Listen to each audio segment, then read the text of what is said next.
আপনারা অনেকে শুনেছেন জেলখানায় থাকাকালীন যখন আমার মাঝে মাঝে আদালতে তুলতো, ডান্ডা বেড়ি দিয়ে মাথায় দড়ি দিয়ে পেছনে হাত বেঁধে, মনে হতো আমি কি করেছি আল্লাহ জানে আর এরা জানে।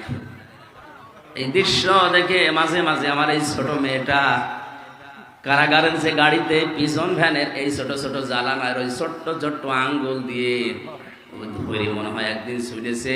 অনেকে ছবি করে ছেড়ে দিয়েছে, এটা হুজুরের মেয়ে। আমার প্রতি ওর যে দুর্বলতা, ওর প্রতি আমার যে ভালোবাসা, এত বড় মহাব্বতের। ছোট্ট 4 বছর 1 বছর ওরে রেখে এসেছিলাম, 3 বছর জেল থেকে বেরিয়ে ওর বয়স এখন 4 বছর। এত বড় আদরের জিনিস পর্যন্ত আমি কিয়ামতে আল্লাহর কাছে মুক্তিপণ হিসাবে দিতে রাজি হয়ে যাব। ওই কঠিন ময়দানে সব হারিয়ে যাবে, এমনকি মানুষ নিজের আপনজন দেখলে আগে পালাবে।